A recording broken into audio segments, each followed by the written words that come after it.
प्रातःकालीन सभा में उपस्थित विद्वत जन, मेरे सहकर्मी, प्यारे बच्चों, आज संत रविदास जी की जयंती पर मैं कुछ बताने जा रही हूँ।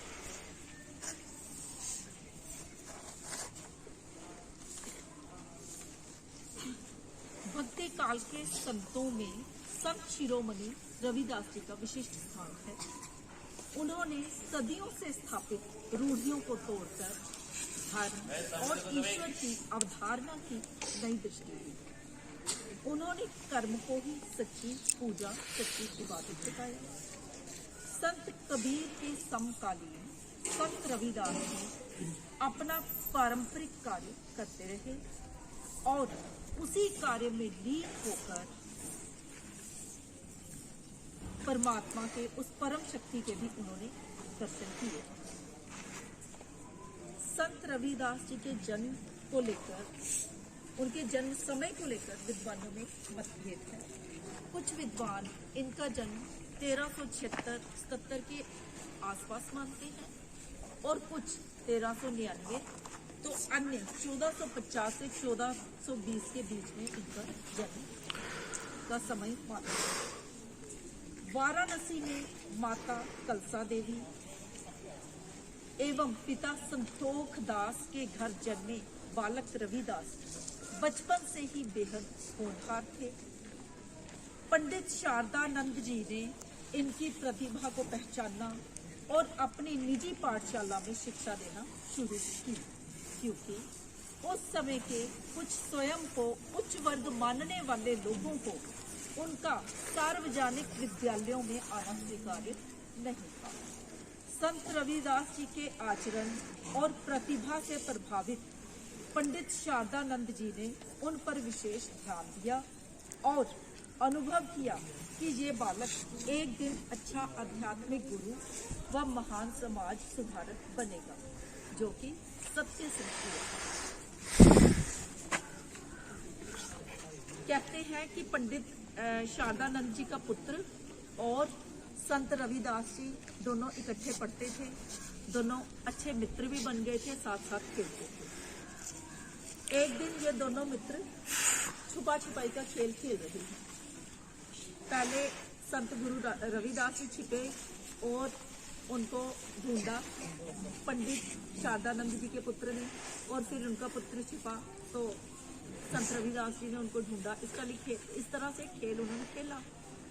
फिर क्या हुआ कि इनका खेल खेलने को और मन लगा कि आगे भी इस खेल को जारी रखें, लेकिन रात हो गई थी, तो दोनों मित्रों ने निर्णय किया कि अब ये खेल हम सुबह खेलेंगे।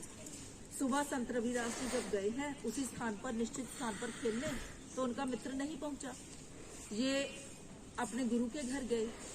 वहां पता चला सगे संबंधी सभी रो रहे थे। पता चला कि उनके मित्र की मृत्यु हो गई। अब पुत्र की मृत्यु से संतप्त दुखी इनके गुरु उनको अपने पुत्र की मृत शरीर के पास ले गए, उसकी लाश के पास ले गए। संत रविदास जी ने उसको कहा, बालक थे जब, तब ये नन्हे बालक, इन्होंने कहा, अरे मित्र, तुम यहाँ सोए पड़ी हो, अभी तो हमें बहुत खेल खेलना है। ऐसे कान में कहा। इनकी आवाज सुनकर जो मृत पड़ा था मित्र, वो उठ गया। यानी इस तरह से उसको जीवन दान मिला। इस घटना ने सबको बहुत अचंभित किया। यानी ये अपने बचपन से ही बहुत ही प्रतिभावान और अद्भुत शब्दावली व्यक्तित्व रहे हैं। गुरु रविदास जी जैसे जैसे बड़े होते गए, ईश्वर के प्रति उनकी भक्ति बढ़ती गई। उनके भक्ति पदों में राम, रघुनाथ, राजा राम, चंद्र, कृष्ण, हरि, गोविंद इत्यादि शब्दों का बहुत प्रयोग हुआ है। गुरु रविदास जी मीराबाई के आध्यात्मिक गुरु रहे। मीराबाई राजस्थान के राजा की बेटी और चित्तौड़ की रानी थी। वे गुरु रविदास जी की शिक्षा से बहुत अधिक प्रभावित हुई और उनकी अनुयायी बन गई। उन्होंने अपने गुरु के सम्मान में, उनके आदर में अनेक पंक्तियां भी लिखी, जिनमें से एक प्रसिद्ध दोहा मैं अभी आपको गाते सुनाऊंगी। गुरु मिलिया रविदास जी, दीन ज्ञान की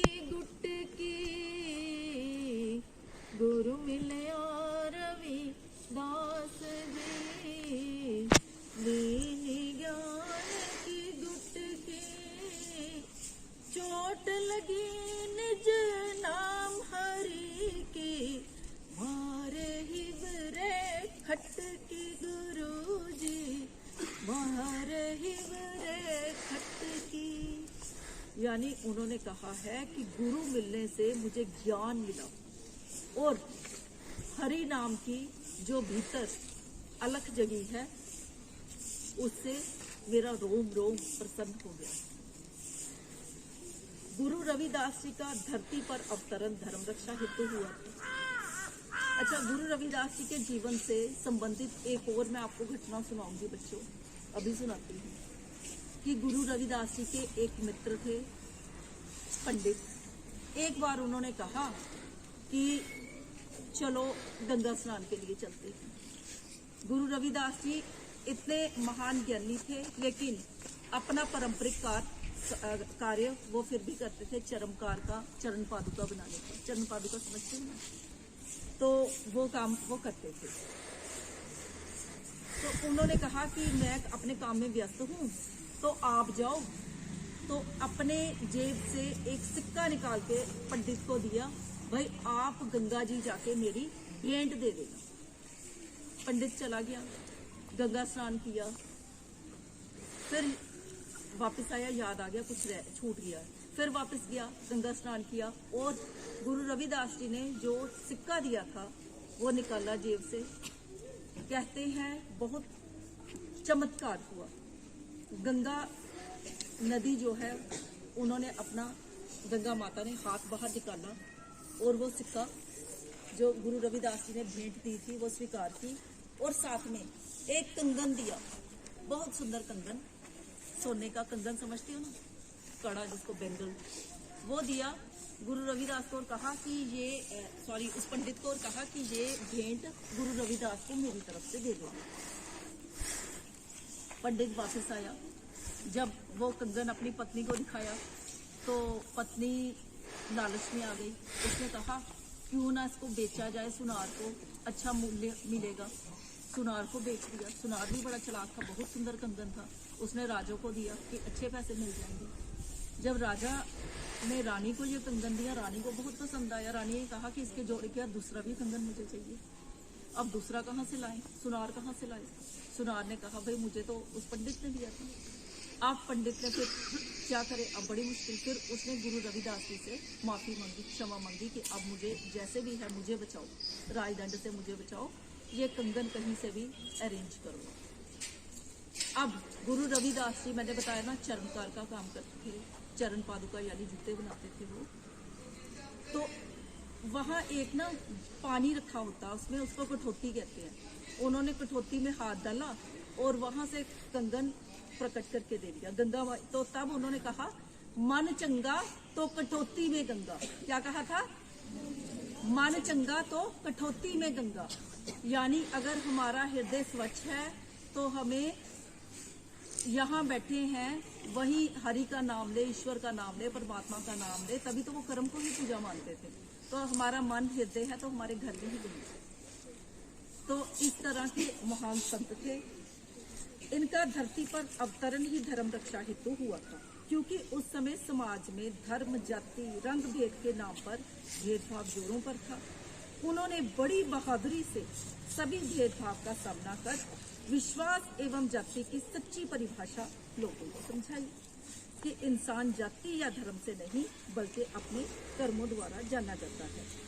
तभी वो कहते हैं रविदास जन्म के कारणे होत न को नीच, नर को नीच करी डारी, ओछे कर्म की कीच। गुरु रविदास जी ने समाज से छुआछूत भेदभाव को दूर करने की ठानी और समाज के लोगों को सही संदेश देने शुरू किया। उन्होंने संदेश दिया कि भगवान ने इंसान को बनाया है, ना कि इंसान ने भगवान को, अर्थात धरती पर सबको समान अधिकार है। उन्होंने सार्वभौमिक भाईचारे और सहिष्णुता की शिक्षाएं दी। गुरु रविदास जी द्वारा रचित पद, भजन व अन्य रचनाएं सिख शास्त्र गुरु गोविंद ग्रंथ साहिब में शामिल हैं। श्री गुरु रविदास जी के कुल 40 शब्द गुरु ग्रंथ साहिब में भी शामिल है। संत रविदास जी ने परमात्मा को प्रीति की डोर से जोड़कर उसे पा लेने की राह जान ली थी। इसलिए उन्होंने कहा कि परमात्मा से संबंध जोड़कर अपने स्व अर्थात अपने अहंकार को मिटा देना चाहिए ताकि मन में परमात्मा का वास हो। उनकी जीवन के प्रति दृष्टि सूक्ष्म रही। उन्होंने मनुष्य में जो भी कर ले, उन्होंने कहा कि मनुष्य संसार में जो कुछ भी क्यों ना कर ले, अंत में शरीर भस्म हो जाना है। इसलिए कोई भी जाति, कुल या वर्ग हो, सारे अभिमान मिथ्या है। उन्होंने कर्म को ही प्रमुखता दी। तभी तो वो कहते हैं, कर्म बंधन में बंध रहियो, बल की न तजियो आस। कर्म बंधन में बंध रहियो, फल की न तजियो आस। कर्म मनुष्य का धर्म है, सतभाग्य रविदास गुरु जी, सतभाग्य रविदास।